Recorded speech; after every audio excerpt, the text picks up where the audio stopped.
할렐루야. 오늘 우리가 함께 나눌 말씀의 제목은 뭘 어찌 더 할까? 조금 직설적입니다. 뭘 어찌 더 할까? 이거를 경상도식으로 하자면요, 어쩌라고? 뭐 어찌 더 하라고? 어쩌라고 합니다. 어쩌라고. 최 목사가 제목 짓다가 이거 고민하다가 살짝 이상한 생각을 했나? 뭐지? 이렇게 생각하실 수도 있을 것 같은데요. 아닙니다, 여러분. 이 제목이 조금 원색적이고 좀 센 것 같아서 고민 좀 했습니다. 그런데 하기로 했습니다. 여러분에게 이제 말씀 들어가면서 질문을 드립니다. 여러분은 세례 받을 때 배웠던 세례의 의미와 세례의 가치에 대해서 기억하고 계십니까? 아마 이게 교회들마다 다를 것 같아요. 교회들마다 어떤 교회는 한 2주 정도 이렇게 모여가지고서 같이 세례자 공부하고 받는 데가 있고, 이제 또 어떤 교회는요, 이제 교회마다 그 담임 목사님이 정하는 그 내교와 달라요. 제가 사역하던 어떤 교회는요, 처음엔 8주를 하려고 그랬어요. 2달. 꼬박 2달을 하려고 그랬는데, 7주 하자. 7주 해서 2번 이상 결석하게 되면 세례를 안 주는 걸로 이렇게 정했어요. 실제 세례 못 받는 사람이 나왔을까요? 안 나왔을까요? 나왔습니다. 7번을 받는데, 그 중에 2번 이상 빼먹으면 세례를 안 주는 걸로 이렇게 했어요. 이렇게 좀 엄격하게 하는 데가 있는가 하면, 그냥 옛날에 소책자 노란 거 있지 않습니까? 그거 주면서 이거 공부해 오세요. 그래, 이제 그렇게만 주고서 나중에 이제, 문답할 때는 기도는 몇 번 합니까? 거기 있는 거, 거기 그런 거 없습니다. 근데 이제 그렇게 그냥 딴 거 물어보고 이건 쉽게 넘어가는 그런 경우도 있어요. 그때 제가 세례 문답할 때요, 요만한 세례 그 노란 책자를 이렇게 주는, 소책자를 주는데, 그거를 들고 그 대신동에 도서관에 가가지고 그거 다 외웠잖아요. 써가면서 막 줄 그어가면서 써가지고서 줄 긋고, 왜 이러면 아시잖아요. 공부 못하는 애들 공부하는 방법. 줄 긋고 노란 줄 긋고 그 옆에다 또 파란 줄 긋고, 그래 돼지꼬리 내가지고 거기다 또 막 내가 생각한 각주 섞고 막 이렇게 하잖아요. 근데 시험 치면 몇 점 나와요? 30점. 이제 그렇게 공부를 막 해가지고 이렇게 다 외워갔단 말이에요. 그래서 이제 어디서 이제 몇 번쯤에서 물어보실라나 이러고 있는데, 최문인군, 예 목사님, 기도는 몇 번 하지요? 띵 해버린 거예요. 여러분, 성도가 하루에 기도 몇 번 해야 되는 거죠? 3번. 예, 저도 그렇게 생각했어요. 다니엘에 하루 3번 기도. 그래서 3번요 이랬죠. 그래서 이제 목사님이 왜 3번이지요? 물어보시는 거예요. 그래서 아침밥 먹을 때, 점심밥 먹을 때, 저녁밥 먹을 때 이렇게 3번 해야 됩니다. 이렇게 했더니 옆에 이제 제 동기 여학생이 콕 찌르면서 5번이잖아. 그러니까 이제 왜 5번이죠? 잘 때, 일어날 때. 그렇게 말하는 거예요. 성도는 세례의 가치와 효력, 그 효력의 계속성에 대해서 알아야 됩니다. 왜냐하면요, 이 세례에, 그리고 세례 받는 당시에 받았던 우리 그 교육에 뭐가 담겨져 있냐면요, 믿음의 약속이라고 하는 정말 중요한 의미가 세례에 이렇게 담겨 있어요. 그리고 그 세례 교육받을 때 받는 그 모든 그 공부들 있지 않습니까? 거기에 뭐가 담겨 있냐면 믿음의 방법들, 약속과 방법들을 그때 배워요, 사실은. 사실은 그밖에 없어요. 신학교 공부하는 거는 학부에서 4년, 대학원에서 3년, 이렇게 꼬박 7년을 하거든요. 근데, 이거를 다 이렇게 뭉뚱그려서 딱 쪼아놓으면 뭐가 된다고요? 조그마한 소책자 하나, 이거예요. 이게 되는 거예요. 세례는 죄의 씻음에 대한 나의 결심과 자원과 행함인 것입니다. 죄에 대해서 내가 죽고 진리와 하나님의 나라를 향한 참된 삶을 시작한다는 여기에 내가 여기에 내 마음으로 동참을 하고, 내가 여기에 결정을 하고, 내 삶의 방향을 이렇게 틀겠다고, 이렇게 바꾸겠다고 그렇게 이제 결심을 하고 결정을 하고 시작하는 시작점이 바로 세례인 것입니다. 우리는 세례받을 때에 세례 교인이 뭔가에서부터 이제 배웠어요. 이게 이제 웨스트민스터 신학요리 소요리 문답에서 이걸 이제 번역을 하고 우리 한국에 맞게끔 이렇게 정리를 한 그 장로교 출판사에서 나온 조그만 책이 있습니다. 총회 출판사에서 나온 그 책이 있는데 그 책에 보면 이렇게 되어 있습니다. 여러분 세례 받으신 지가 상당히 오래되셨을 테니까 한번 이것을 이제 딱 정리를 해보면요. 공부하는 내용이 PPT에 보면 이렇게 이제 정리가 될 수 있습니다. 교회 예배에 대해서 우리가 이제 배우게 되고요. 인간과 죄에 대해서 공부를 해요. 그리고 기쁜 소식. 기쁜 소식이 뭡니까? 기쁜 소식이라고 하는 좀 살짝 이단인 그런 공동체도 있죠. 그게 아니라 복음 말하는 겁니다. 복음과 신앙에 대해서 공부를 하게 되는데 여기서 이제 심판 또 구원, 믿음 이런 것에 대해서 세세하게 공부를 하게 되죠. 그리고 이제 가정과 사회에 대해서 공부를 하게 되는데 여기서 이제 신앙인으로서 어떤 그 신앙적인 그 마음가짐과 몸가짐과 삶의 그런 어떤 그 가짐들을 가지고 살아가야 되는지에 대해서 공부를 하게 되죠. 여러분 기독교 신앙은요 세상 사람들이 가지고 있는 종교에 대한 생각과는 전혀 다른 사람들이에요. 세상은 어떻습니까, 여러분? 세상은 인간의 한계와 존재적인 불안감으로 인해서 누군가를 의지하기 위해서 갖게 되는 것이 신앙이다, 종교다 이렇게 생각하지 않습니까? 내가 할 수 없는 일을 신적인 능력을 가진 어떤 존재에 부탁해서 이 문제를 해결하려고 하는 것이 또한 종교, 신앙이지 않습니까? 근데 기독교 신앙은요, 새로 태어남, 이 새로 태어남은 그럼 뭘 전제합니까? 내가 죽는 것을 전제하고 있는 겁니다. 새로 태어난 삶, 중생으로 시작해서 그 중생에 합당한 삶을 평생 삶 속에서 살기 위해서 이렇게 노력하는 거예요. 왜 노력이라고 말합니까? 이게 된다는 얘기예요? 안 된다는 얘기예요? 안 된다는 얘기예요. 사람의 힘으로는 절대 안 됩니다, 여러분. 그렇기 때문에 내가 예수 그리스도 안에서 나는 죽고 예수 그리스도의 그 은혜로 말미암아 그 십자가의 권세로 말미암아 그 십자가의 보혈 은혜로 말미암아 나는 딴 사람으로 살아나는 거예요. 그게 바로 세례인 겁니다. 삶의 주체가 되었던 예수 그리스도의 공로를 힘입어서 결국 어떻게 되는 겁니까, 여러분? 영원한 천국에까지 들어가게 되는 것. 이게 바로 기독교 신앙인 겁니다. 자, 한번 따라할까요? 하나님의 소원은 우리가 예수 그리스도 안에서 바른 믿음의 삶을 잘 살아내고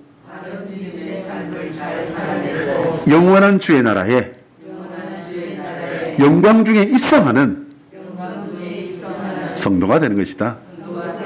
오늘 좀 많이 깁니다.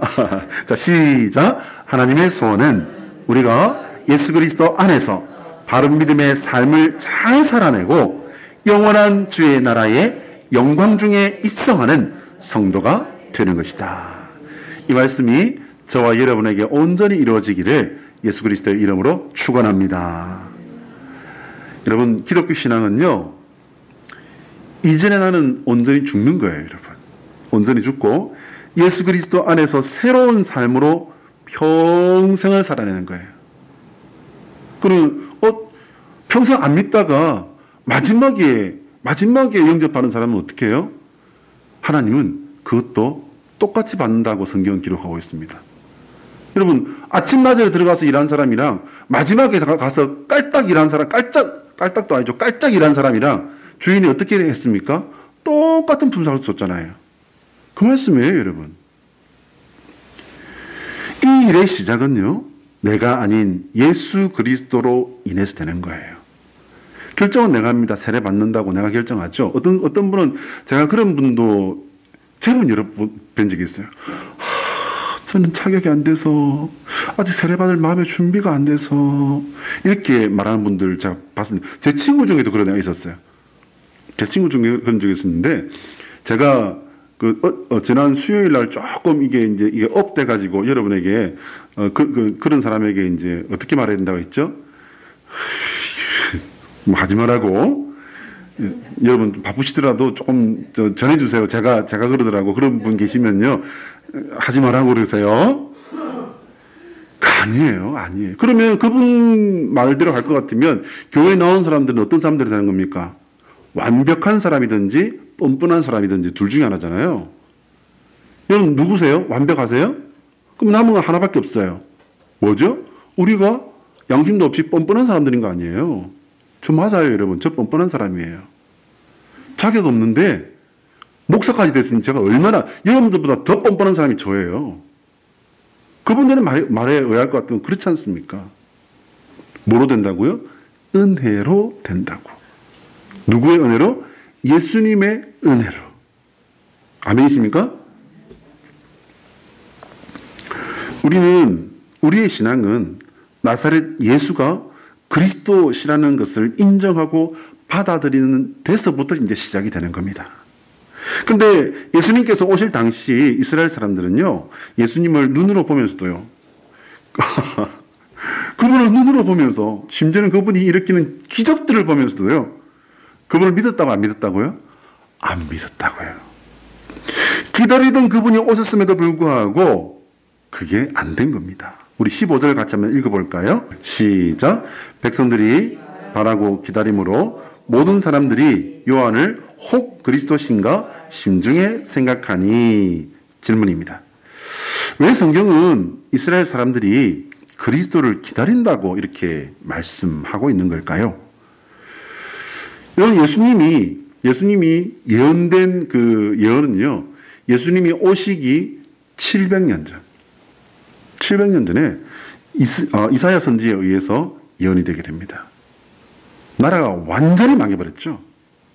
그런데 완전히 망해버렸는데 그 망한 나라에 메시아를 예언한다는 이게 여러분 이게 말이나 됩니까?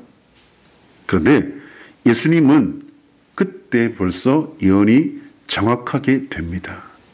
어떤 분으로 오시고 어떤 일을 하실 것이다까지 이사야 선지는 예언을 했습니다. 그런데 그렇게 예언했음에도 불구하고 이스라엘 백성들이 가지고 있는 메시아에 대한 생각은 무엇이었습니까? 야, 우리가 그래도 하나님이 아브라함을 통해서 세우신 선민이잖아. 택한 백성이잖아. 그런데 저 이방인들이 우리를 통치한다는 이게 말이 돼! 이건 있을 수가 없어. 라고 생각하면서 이런 정말 억장이 무너지는 현실에서 우리를 구해줄 정치적인 메시아를 이들은 원했던 것입니다. 그래서 세례 요한의 출현에 이스라엘 사람들은 가슴이 뛰기 시작한 겁니다. 기대하게 된 겁니다. 그는 예수님처럼 기적을 베풀었던 것도 아니에요. 여러분, 세례 요한이 기적을 베풀었다는 게 어디 있습니까? 없습니다. 그런데 그가 아주 경건하게 생활하고 그리고 강력한 메시지를 가지고 사람들을 깨우지 않습니까? 그러자 사람들은 이 양반이 우리를 잘 인도를 해서 이와 같은 어려운 현실에서 우리나라를 구해줄까? 여러분, 나라라는 것은 사람들의 약속일 뿐이지 사실은 실체가 없습니다. 그런데 그 나라가 자기들의 구원보다 더 중요하게 생각을 했던 것이 이스라엘 사람들의 생각이었던 것입니다.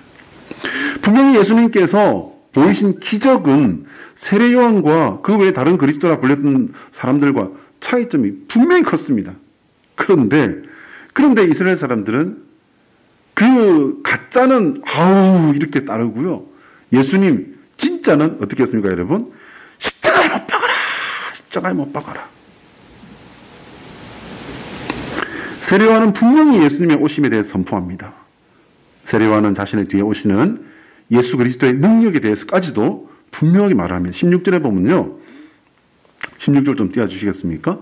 16절에 보면 성령의 불세례를 통한 정결케 하고 새롭게 하는 능력의 세례를 분명히 말을 합니다.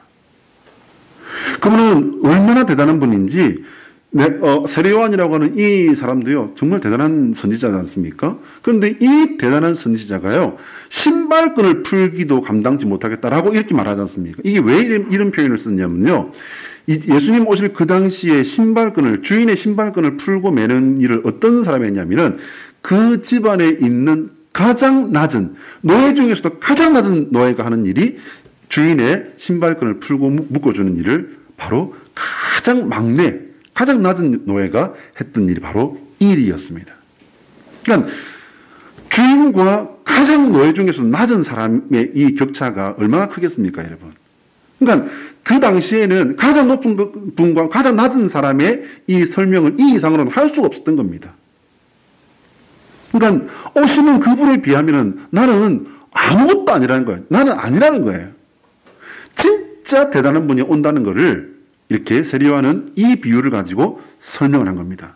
17절은요. 17절에 보시면은 손에 키를 들고 심판하는 권세를 선포하는 거예요. 여러분, 이 손에 키를 들고 심판한다는 이 부분을 여러분 마음에 콱 박아놓고 새겨놓고 생각을 하셔야 됩니다. 왜냐면요, 여러분, 키가 뭐예요? 우리가 알고 있는, 우리는 지금 영어도 하고요. 대단한 민족이에요. 우리가 한국말만 하는 것이 아니라 영어까지 하지 않습니까? 키가 뭐예요? 셋대를 말하는 거죠. 이 셋대 말고 또 있어요. 영어가 아니라 한국말에 키가 뭐죠? 촥촥촥.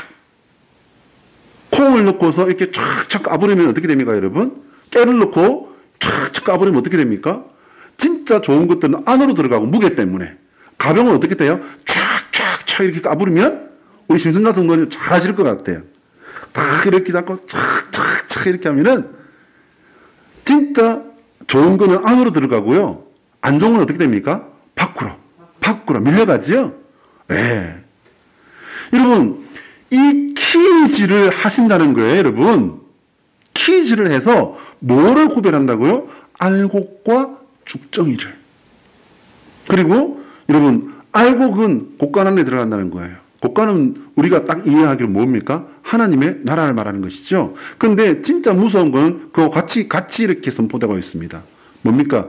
꺼지지 않는 불에, 쭉정이는 꺼지지 않는 불에 던진다는 거예요. 여러분, 천국만 영원한 것입니까? 아니요. 분명히 성경에는요, 예수님께서 하신 말씀에 나옵니다. 분명히 성경에는요, 지옥으로 가는 사람들도 영원히 거기에 있다는 거예요. 세례요한은 그리스도에 대해서 분명하고 정확하게 전달을 했습니다. 그랬음에도 불구하고 우리가 아는 결말이 무엇입니까? 이스라엘 사람들은요, 예수님 배척했습니다. 밀어내버렸다고요.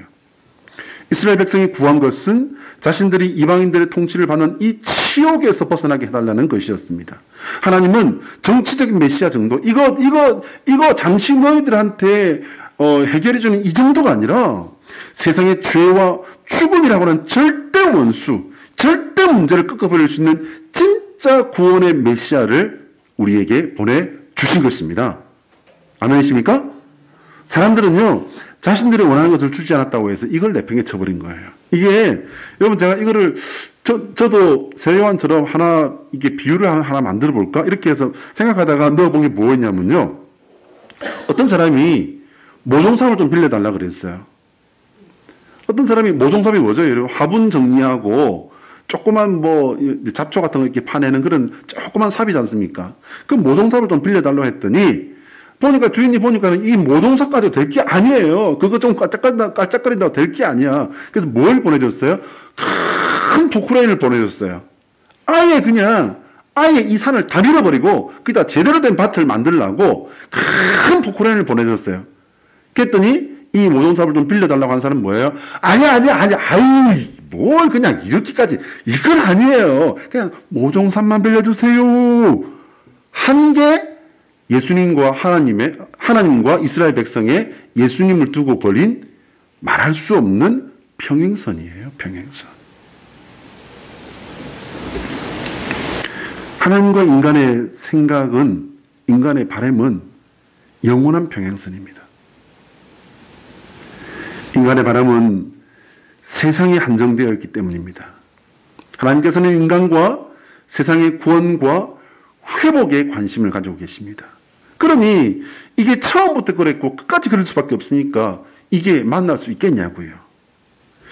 우리 21절과 22절 한번 읽어볼까요? 21절 시작. 백성이 다 세례를 받을새 예수도 세례를 받으시고 기도하실 때에 하늘이 열리며 성령이 비둘기 같은 형체로 그의 위로 강림하시더니 하늘로부터 소리가 나기를 너는 내 사랑하는 아들이라 내가 너를 기뻐하노라 하시니라. 자, 질문입니다, 여러분. 왜 하늘에서 소리가 나서 하나님 아들의 신분을 선포하시는 걸까요? 왜? 하늘에서 소리가 나서 하나님의 아들의 신분을 직접 하나님이 선포하시는 걸까요? 여러분 생각해 보시기 바랍니다. 생각 잘 해보시고 대답을 하셔야 돼요. 여러분 생각에 그리스도가 높습니까? 하나님의 아들이 높습니까? 이거 제법 신학적인 질문입니다. 여러분 생각에 그리스도가 높습니까? 하나님의 아들이 높습니까? 하나님의 아들이 높으시죠? 비교될 수 있어요? 없어요? 이건 비교가 될 수가 없어요. 하나님의 아드님이 인간의 몸을 입고 내려오셔서 해주신 일이 그리스도시라는 거예요. 믿으십니까? 하나님이라고 하는 그 절대 존재가 인간의 몸을 입고 와서 가장 비천한 자리까지 오셔서 감당해 주신 일이 그리스도시라는 거예요. 그리스도일이라는 거예요. 그게 누구시라고요? 예수님. 믿으시면 아멘. 아멘. 예수 그리스도에 대한 사람들의 잘못된 생각 때문에 하나님께서는요, 너는 내 사랑하는 아들이라 내가 너를 기뻐한다 라고 이렇게 뭘 하셨냐면요, 아예 못을 박아두신 거예요. 하늘에서의 선포는요, 예수님께서 자신의 정체를 몰라서라기보다는요, 사람의 몸을 입고 오셨으니까 몰랐을 수도 있겠구나. 그게 아닙니다, 여러분. 예수님은요, 처음부터 당신이 어떻게, 어디로, 뭘 하는 누구인지를 알고 계셨어요. 그래서 우리가 지난주에 나눴지 않습니까? 예수님께서 성전에서 박사들과 12살 때 말입니다.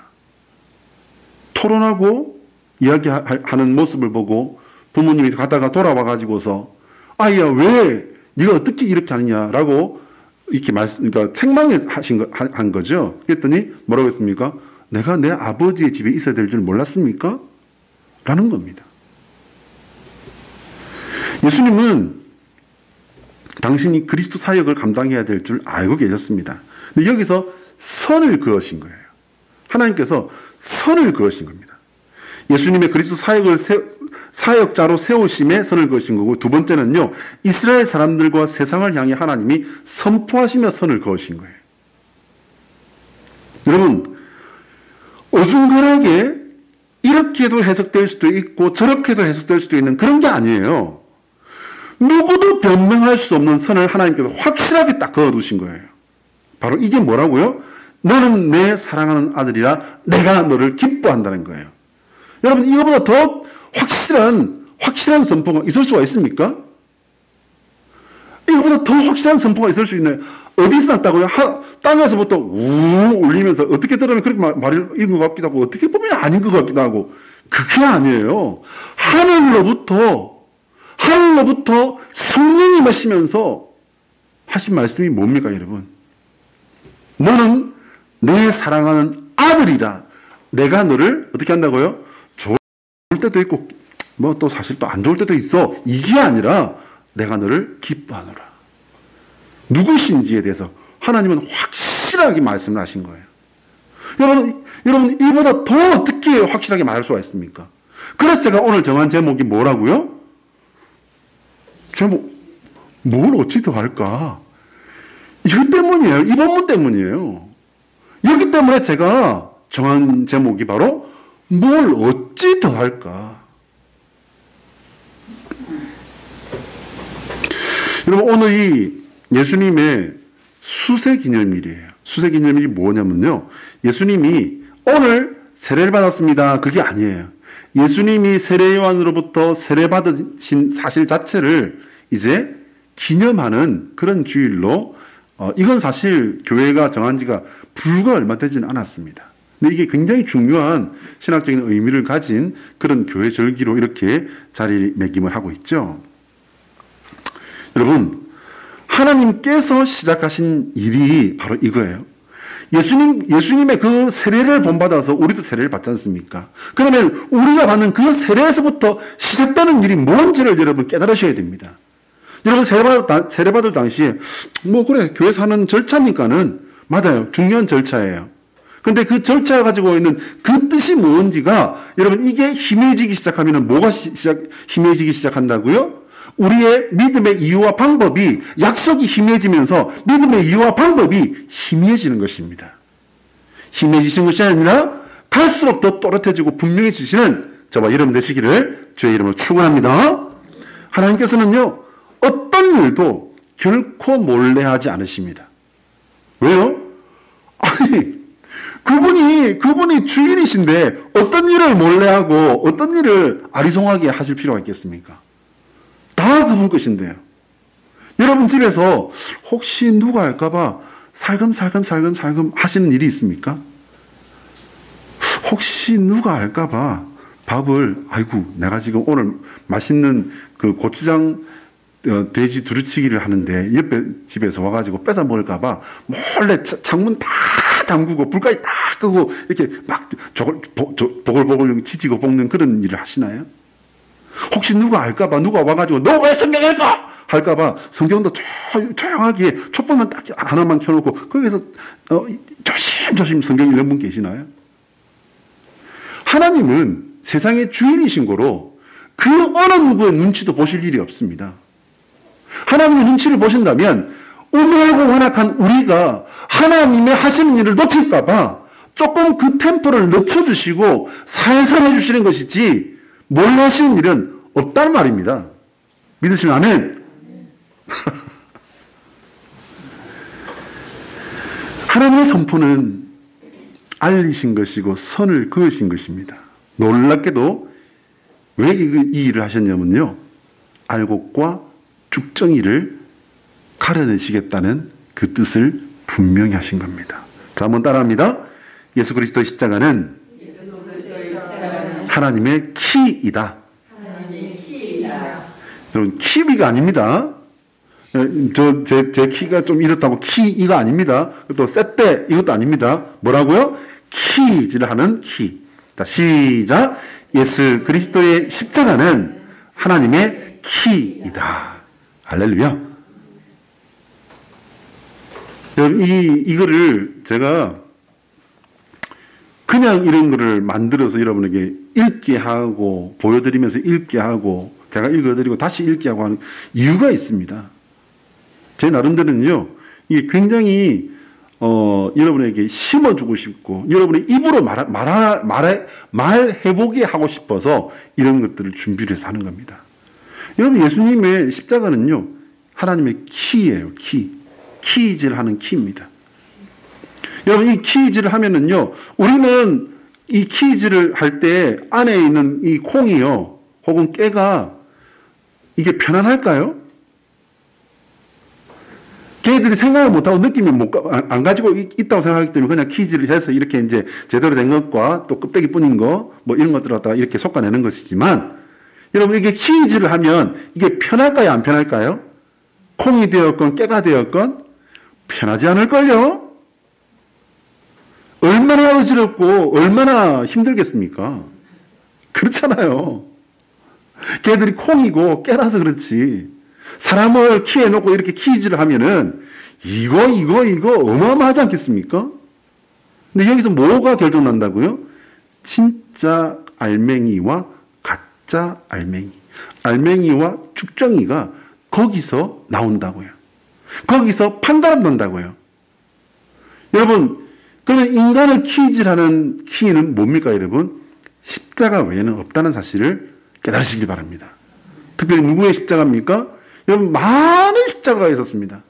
진짜 죄를 지어서 십자가에 달린 사람도 있었고요. 예수님 따라서 너희도 그 주님이 그렇게 죽었으니까 너희도 그렇게 죽으라! 그리고는 십자가에 많은 믿는 사람들을 그렇게 죽였습니다. 그 모든 십자가 말고 우리가 알맹이인지 쭉정인지를 알게 하는 십자가는 단 하나입니다. 예수님의 십자가. 이스라엘 역사 속에 예수님 오시기 전에요, 400년이라고 하는 하나님께서 입을 딱 다물어 버리신 시대가 있었습니다. 근데 이때의 역사 속에서 하나님께서 보내신 메시아다라고 역할을 했던 사람들이 있었어요. 그 사람들을 통해서 어떤 것들이 발생했냐면요, 바리새파가 나왔고요. 그리고 그 사람들의 그 역사를 통해서 광야 공동체라고 하는 경건 공동체 나왔습니다. 여러분 이스라엘에 가보시면요, 광야 공동체들이 하던 그 곳을 가보면 진짜 무시무시합니다.